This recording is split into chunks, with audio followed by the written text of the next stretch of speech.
Всем привет и добро пожаловать на мой канал. Сегодня у меня в гостях моя подруга Лиза. Лиза француженка, можно сказать парижанка, да? Oui.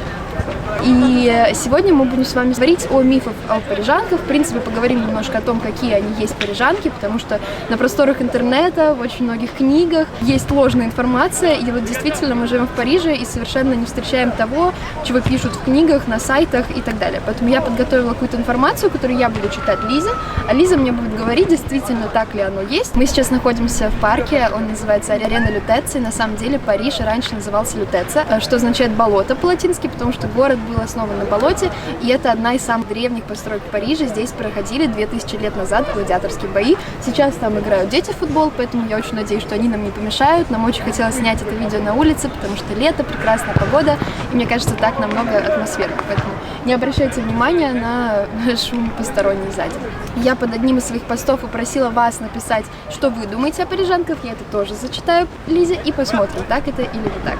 Я нашла несколько сайтов, один из них называется Look TM.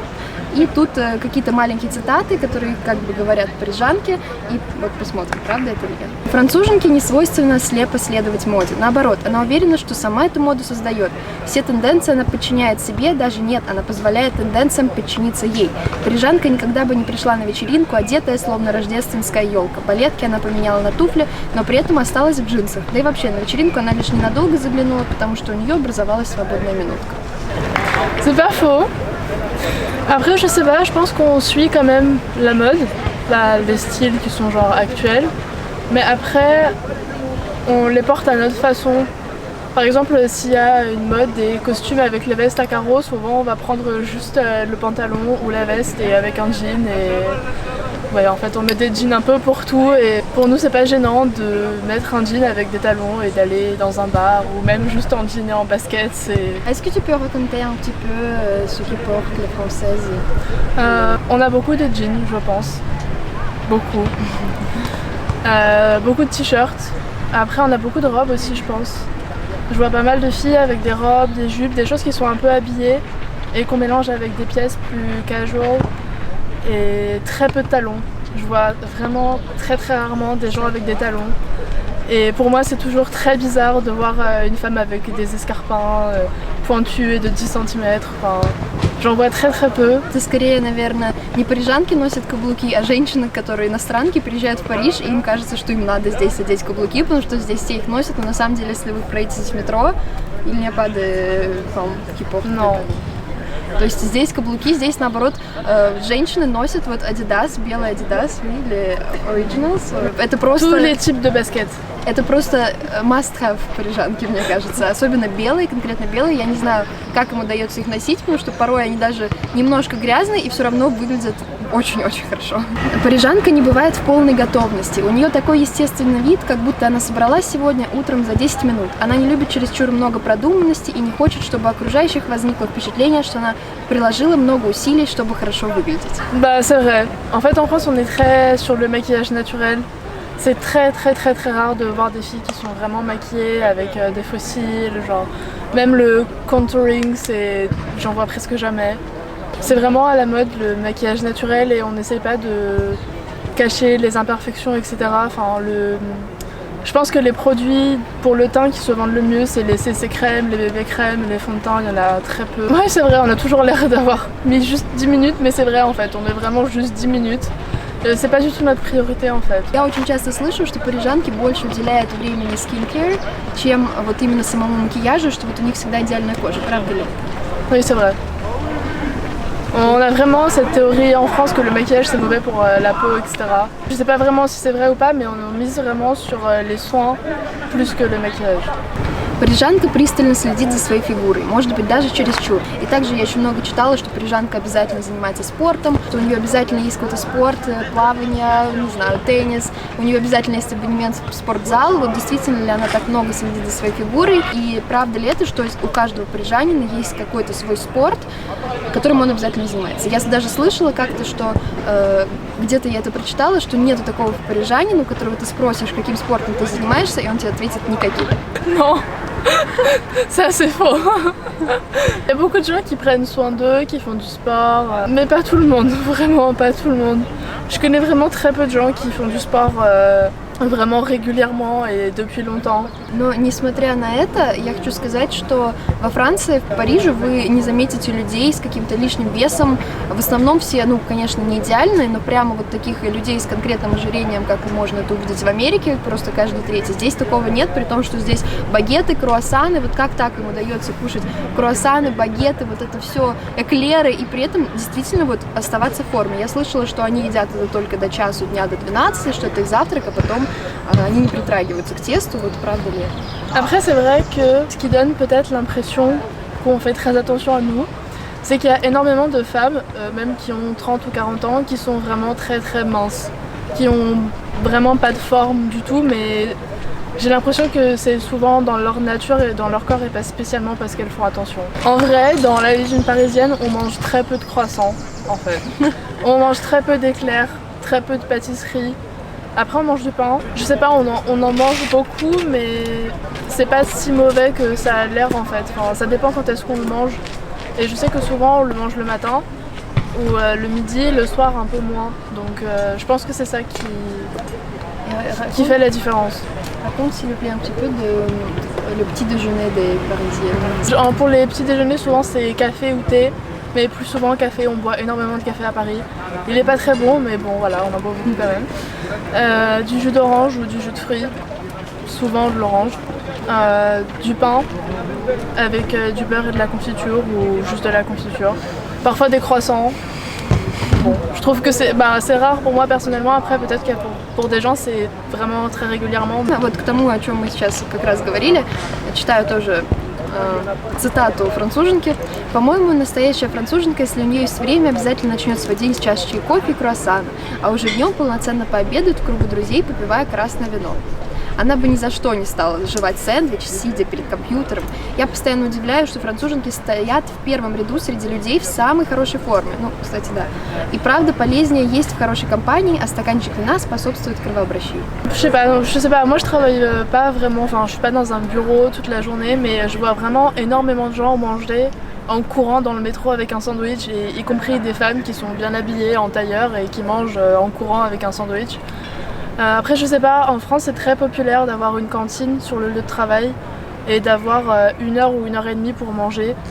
А еще, кстати, правда ли вот это, я очень часто слышала, когда учила французский язык, вот по правилу этикету, что вообще нельзя звонить французам в обеденное время, что это как бы святое, и никто в это время трубку не возьмет, и звонить некрасиво. Non, je pense pas. Après, souvent, les bureaux, ils sont vraiment fermés sur la pause midi, donc ça sert à rien d'appeler, oui, mais je sais pas. Moi, je suis disponible pour m'appeler, même sur la pause midi, c'est pas, je sais pas, c'est bizarre. Non, je pense pas.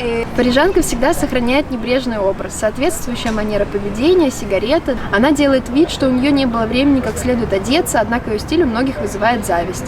Она ест только биопродукты на глазах у окружающих, но любит вкусно покушать, когда остается одна. Она делает вид, что неприветливая, высокомерно держится с людьми, которых не знает. Она выкуривает сигарету в кафе де Флёр, но при этом с удовольствием ходит в злачные места на площади Пегаль или у канала Сен-Мартен. Работает она много и часто связана со сферой искусства, моды, кино, живопись. Парижанка обожает ходить с друзьями на барахолке или гулять с своим стильным парнем. C'est un peu long. On est hautaine, ouais, peut-être, ouais, c'est possible. Et je sais pas si les gens sont hypocrites et disent qu'ils mangent très bien et qu'en fait à côté ils mangent mal, je sais pas. Je sais qu'on a beaucoup de gens qui sont vraiment obsédés par le bio, etc. Mais qui à côté, c'est vrai, fument. On fume énormément à Paris, énormément. Je pense que j'ai jamais vu une ville qui fume autant que Paris. Bah oui, on profite de tout, il y a de tout à Paris, il y a des super beaux quartiers, il faut en profiter. Après, même si c'est cher, voilà, c'est toujours agréable d'aller boire un café à côté du Louvre, mais les soirées les plus agréables, elles sont toujours dans les quartiers les plus populaires parce que c'est là que c'est moins cher, c'est là qu'il y a plus de place. Donc c'est vrai que c'est pas compliqué pour une Parisienne de passer du quartier du Louvre à, je sais pas, Pigalle ou à Montmartre, faire des choses classe et à côté aller en banlieue ou dans des quartiers qui sont moins beaux mais qui sont plus attractifs pour les soirées, les sorties. Сейчас я буду читать ваши комментарии, которые вы писали. Они намного ближе, мне кажется, описывают французов, чем многие статьи, которые якобы пишут сами французы. Поэтому давайте. Вот Марина пишет. Для меня образ сложился в Париже совсем недавно. Худая женщина, одета в неяркую одежду светлых или бежево-песочных цветов, в удобной, часто некрасивой обуви, мокасины или какие-нибудь кроссовки. Часто без макияжа, иногда с грязными волосами. Волосы средней длины, она утром куда-то бежит, а вечером идет с багетом в пакете. Merci Marine. C'était très positif. Non mais c'est vrai, on est vraiment détendu. Enfin, si une fille elle a pas envie de se maquiller, elle a pas envie de laver ses cheveux, ben elle le fait pas. Si elle a pas envie de s'habiller très bien, de mettre 2 heures le matin, et ben elle le fait pas. Et pour nous c'est, on s'en fiche. Vraiment, on n'est pas là pour vivre et être toujours parfaite, on s'en fiche vraiment. Enfin, après ça dépend de chacun, il y a toujours des gens qui aiment se préparer des heures le matin et c'est très bien. Mais après ici franchement on se prend pas la tête quoi. Si on n'a pas envie, on le fait pas. Ouais, c'est vrai, on est plutôt dans une palette de couleurs qui est élégante, qui est assez simple. Après on a aussi en ce moment beaucoup de vêtements qui sont rouges, vraiment vifs. L'année dernière on a eu beaucoup de vêtements qui étaient roses vifs. Mais je pense que oui, la tendance c'est blanc, c'est gris, c'est taupe, les dégradés de beige, voilà.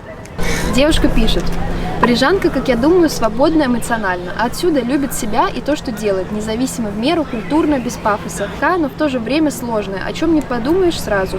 Одевается так, как хочет, особо не следует каким-то модным течениям, опять же, да. С годами, если, конечно, хочет, имеет некий шарм. Comment dire? Je pense que les femmes elles en ont tellement marre en France, surtout à un moment quand on était vraiment le pays de la mode, etc. On en a eu marre de s'en prendre toujours plein la gueule parce qu'on avait des poils, parce qu'on avait de la cellulite, parce qu'on n'était pas maquillés. Et je pense qu'on s'est tous dit genre mais je m'en fiche, si j'ai pas envie de le faire, je le ferai pas. Ouais, on vit comme on est et la pression sociale elle est beaucoup moins forte qu'en Russie et je le vois parce que voilà, genre, je connais des gens qui sont russes maintenant et j'ai découvert vraiment des pays où la pression sociale sur les femmes était vraiment énorme. Et ici elle l'est aussi mais franchement c'est vraiment moindre. Une femme qui sort sans maquillage en France, elle sera pas du tout mal regardée, elle sera pas considérée comme elle est malade, elle est dépressive. Non, elle a juste pas envie de se maquiller. C'est tout. Il y avait genre si j'étais pas maquillée à l'école, tout le monde me dit mais t'es malade Кэти. Moi j'étais bah non, je suis juste pas maquillée. В Европе, наверное, и француженки-феминистки, но конкретно парижанки, ведь они живут в столице. Не размениваются по мелочам, тональные, почти не красятся, опять же, много работают, а бабушки-парижанки курят перед телевизором и матерятся. Кажется, что они либеральны все. Je sais pas. Non, bah je sais pas, après c'est vrai qu'on est assez décomplexé, on essaye d'être féministe, après on l'est pas parfaitement, mais on essaye vraiment d'aller dans le sens des femmes et pas de les contraindre à se maquiller, à être bien habillées, à être toujours là pour les autres, etc. On essaye de faire ça, après on n'est pas encore parfait. Après les mamies qui fument en regardant la télé, je sais pas. Moi je vois quand même pas mal de mamies qui sont assez actives et qui sortent. Je vois aussi beaucoup de mamies qui sont toujours très chic, toujours en tailleur alors qu'elles sont à la retraite. Voilà, on a les opposés à Paris. И от меня небольшой вопрос, вот тоже, я не знаю, насколько это стереотипно, насколько нет, потому что я тоже много об этом слышу, о том, что здесь, в принципе, принято жениться, выходить замуж после 30 и рожать детей тоже. То есть не так, как у нас там в 21 год девушки говорят, что ей уже пора рожать поздно, и уже пора там замуж, и где твой муж, где квартира, где ипотека и так далее. Вот есть ли здесь такое, действительно ли вот после 30 здесь еще живут, ходят по клубам, тусуются и к 40 рожают? Franchement, oui, dans les sociétés occidentales, en France, la moyenne d'âge du mariage c'est 29 ans. Et pour nous c'est choquant de se marier à 20 ans et d'avoir des enfants à 20 ans, c'est impossible déjà parce que à 20 ans on fait des études et on n'a pas beaucoup d'expérience. Donc vraiment on considère que se marier, avoir des enfants, c'est après avoir trouvé un travail qui est stable. Et c'est de plus en plus compliqué ici. Donc c'est vrai que oui, on se marie souvent tard, même plus tard. Mon père il va se marier cette année, il a 55 ans presque. On a eu une révolution en mai 68. C'est vraiment un événement qui a marqué en fait la société française. C'était vraiment des étudiants, des jeunes qui se sont complètement rebellés contre la pression des parents, des grands-parents pour se marier à 20 ans, avoir des enfants. On a vraiment pris un virage avec ça et à partir de ce moment-là on a commencé à avoir des enfants beaucoup plus tard, à se marier beaucoup plus tard, mais c'est surtout dû au fait que maintenant on fait des études qui sont vraiment longues, qui nous tiennent la jambe jusqu'à 25 ans et après 25 ans même il faut trouver un travail avant d'être stable et c'est pour ça que cet âge du mariage et des enfants il s'est vraiment repoussé tard. Après, ça veut pas dire que jusqu'à 30 ans, on fait n'importe quoi, on n'est pas en couple, on n'est pas stable. C'est juste qu'en France, ça coûte très cher d'avoir un enfant, ça coûte très cher de se marier même. Donc, et on n'a pas cette tradition que les parents ou la famille nous aident à payer. C'est le mari et la femme qui doivent payer leur mariage. Donc ça coûte vraiment très très très très cher. Donc c'est vrai que voilà, ça repousse l'âge pour se marier. Et ça veut pas dire qu'on fait tous n'importe quoi jusqu'à 30 ans, après ça dépend des gens aussi. И еще нормально ли это, вот, например, как мне кажется, в России, часто, когда пара женится, а потом они продолжают жить у своих родителей? Non, bah enfin je sais pas, après ça dépend aussi, mais déjà nous, enfin j'ai l'impression, on se sépare de notre famille beaucoup plus tôt qu'en Russie. On n'a pas, la famille française elle n'est pas aussi soudée, elle n'est pas aussi proche l'une de l'autre. Je connais personne qui vit avec ses parents et ses grands-parents dans une maison par exemple, alors que j'ai l'impression que c'est plus courant en Russie par exemple. Pour nous déjà, enfin, j'ai l'impression qu'on se sépare de nos parents plus tôt. Et non, normalement après le mariage on n'y est plus avec nos parents. Même avant déjà. Я думаю, будем на этом заканчивать это видео. Я надеюсь, что вам оно было интересно послушать про парижанок. Merci beaucoup, Лиза. Спасибо за то, что писали под моим постом. Ставьте лайки, если вам понравилось это видео. И увидимся с вами в следующем видео. Всем пока!